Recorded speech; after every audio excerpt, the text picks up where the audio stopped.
welcome to the Banker's Tech Talk video series, now in its 5th year of tracking fintechs.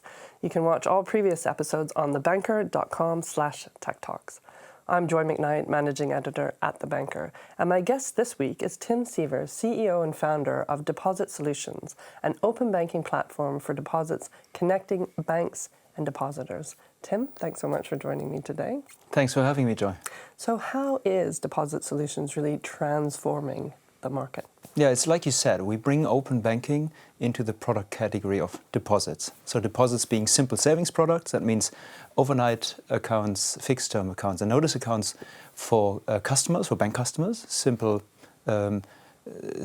regular retail customers that all banks have. And on the other side, it's a really important funding source for banks, right? 40% of banks' balance sheets are funded with deposits. And our platform sits in the middle, connecting banks and savers in a really simple way, because our solution can be implemented into the front end that customers uses anyway for his regular financial services needs. So the home bank can use our platform to implement it into their online banking, for instance, or into their branch offerings. And then the customer can use third-party products without changing his relationship. Okay. But what is Deposit Solutions' business model?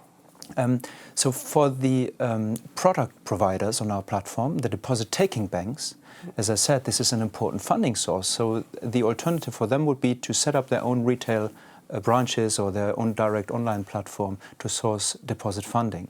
And they pay us for the deposit volume that they source through the platform. A fee, it's dependent on the volume that they have, so it is variable. It variabilizes the cost of deposit funding, and that's our business model. That's how we earn money. Of that fee, we share with who we call the point of sale partners. So the guys that have implemented our solution into their retail offering, we give them a revenue share. Okay. And then last year, in 2019, Deutsche Bank took a 4.9% stake in Deposit Solutions. That's right. So what were the reasons behind that? Yeah, Deutsche Bank had been a customer since 2017 or so, I think. So they've been starting with a small implementation, a pilot implementation in their brokerage specialist brand, Max Blue. And then from there, they've rolled the solution out across all their retail online banking, then also into the branches, into wealth management and different brands and countries of the group now. And as part of that rollout, which obviously for us is a great success story, they were interested to also cement that relationship with a small minority financial investment, because obviously their business also helps the platform to grow and it helps us develop the company further. So we agreed to that. However, on the condition that we remain independent. This is important because we're an infrastructure provider. We want to build the settlement infrastructure for the new deposits business, and as such, we don't want to belong to one group or one customer in that sense.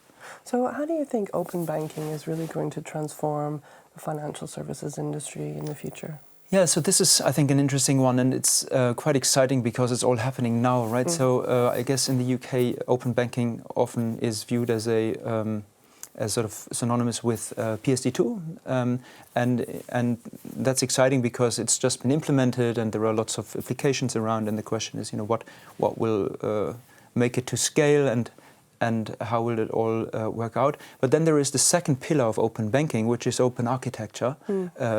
And that is effectively the principle that banks open up to offer third-party products to their own customer base.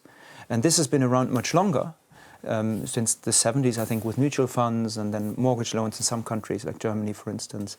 This is also industry standard, insurances, structured products. And we enable this with our platform for the product category of deposits.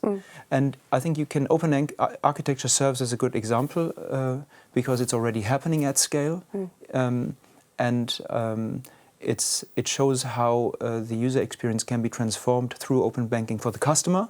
It also shows how banks benefit from this. So I think often you hear this sort of inevitability argument for open banking, which is, if you don't do this, then your customers will go elsewhere and everything will be will turn out bad. But then there is this, I think, opportunity argument for open banking too, because the incumbents that embrace this can, I believe, grow and be more profitable and actually enhance their customer proposition and be very successful with it too. Excellent. Thank you so much for your insights, Tim. You're welcome. It was nice to be here.